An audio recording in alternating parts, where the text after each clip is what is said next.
안녕하세요. 요한복음 10장 1절에서 10절입니다. 1절. 내가 진실로 진실로 너희에게 말한다. 양의 우리에 들어가되 문으로 들어가지 않고 다른 길로 넘어 들어가는 사람은 도둑이요 강도다. 베델부터 헤브론까지 유대 땅 대부분은 돌이 많은 지역이었습니다. 따라서 농업보다는 양과 같은 동물을 키우는 일이 더 적합했습니다. 유럽의 많은 목축업자들이 양을 식용으로 기르는 것과 달리 1세기 유대의 목자들은 양털을 얻을 목적으로 양을 쳤습니다. 양떼의 규모가 클수록 당연히 목자의 수입도 늘었고, 그래서 양을 한 마리라도 잃어버리면 그 해에 양털 몇 킬로그램만 잃는 정도가 아니라 양의 수를 늘릴 번식 능력도 함께 잃는 것이었습니다. 그래서 목자는 양 한 마리 한 마리를 정성 들여 키우고 지켰고 그 일은 보통 수십 년씩 했습니다. 목자들은 풀이 있는 산으로 양들을 데리고 갔다가 밤이 되면 양들을 다 이끌고 내려오는 것이 어렵기 때문에 그곳에 함께 우리를 만들어 양들을 모두 넣어 놓습니다. 여러 목자들의 양들이 한 우리에 들어갑니다. 그리고 우리 안에 문지기를 고용해서 밤중에 도둑이 훔쳐가지 못하도록 지키게 했습니다. 우리가 그리 높지 않기 때문에 때로는 이리때가 넘어와 양들을 습격하기도 했습니다. 우리에 들어가는 문은 단 하나뿐입니다. 그러니 문지기의 허락을 받고 문으로 들어가지 않는 이들은 도둑이요, 강도일 수밖에 없습니다. 도둑이 활동하는 때는 당연히 밤입니다.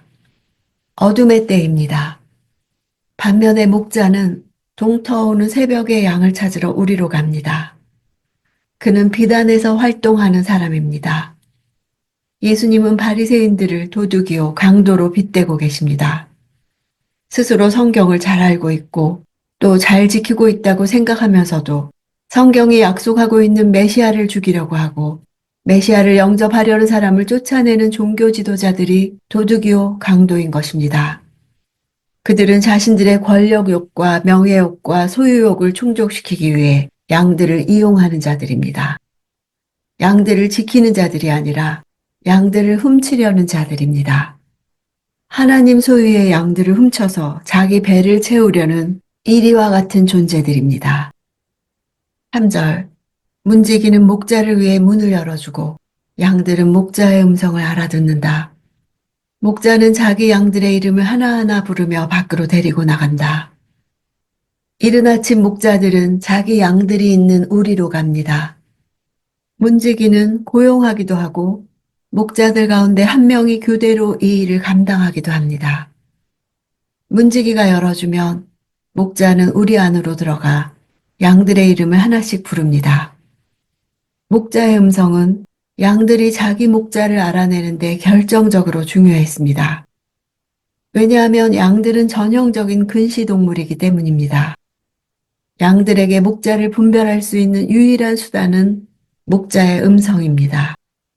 양들에게 목자의 음성은 목자 자체입니다. 양들이 목자의 음성을 알아채는 것은 바로 경험과 관계를 통해서입니다. 목자와 함께 보낸 시간이 그의 목소리를 알아듣게 해주는 것입니다.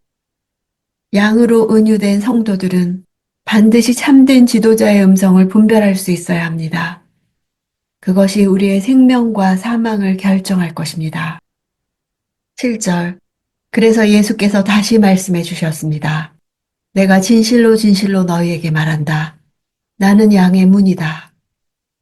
고대 근동에서 규모가 작은 양의 우리에 있어서는 목자가 문 입구에 누워 밤을 지샜으므로 목자가 양의 문이었습니다.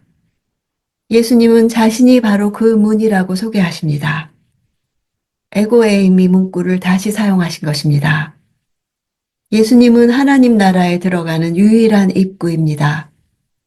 모든 사람은 이 문을 통해서만 거룩하신 하나님께로 나아갈 수 있습니다.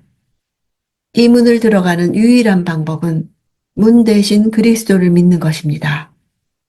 오로지 그의 계시를 받아야만 하나님을 알 수 있고 그분의 통치를 받을 수 있으며 그 통치로 인한 구원을 얻을 수 있습니다.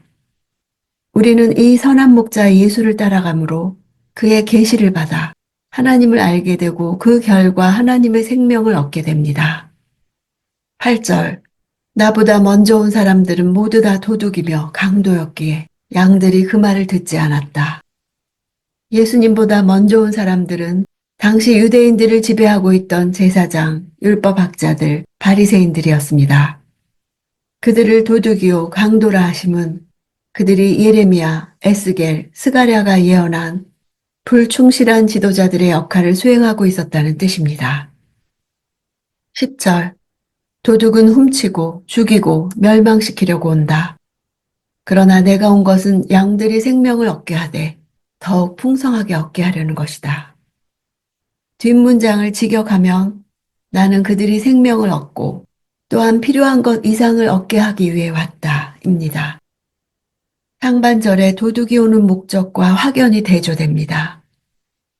예수를 믿는 사람들에게는 두 가지가 확실하게 보장이 되는데 하나는 생명이고 또 하나는 충분한 만족인 것입니다. 예수님을 따르던 측근들은 박해받고 순교했는데 그들이 받은 풍성함은 모든 상황을 초월하는 영적인 풍성함입니다. 그것은 죽음까지도 초월합니다. 풍성한 삶은 끝이 없는 삶입니다. 풍성한 삶에는 평안, 목적, 사명, 삶의 참 목표가 포함됩니다.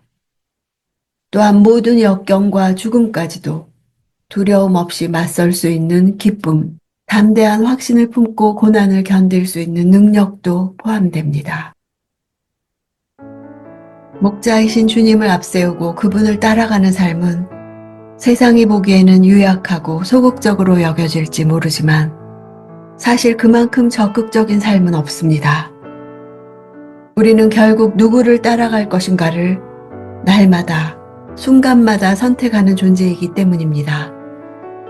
양들은 자기가 원하는 곳으로 가는 것이 아니라 목자가 인도하는 곳으로 따라갈 뿐입니다.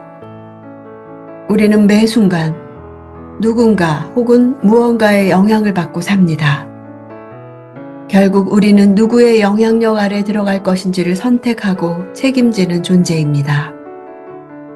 내가 처한 상황과 해결해야 할 문제 등 일체의 것들을 완전하게 하시고 내 이름을 불러주는 목자가 계신 것이 감사합니다. 세상의 소리를 뚫고 들려오는 목자의 음성을 생명줄처럼 붙잡고 나아가야겠습니다.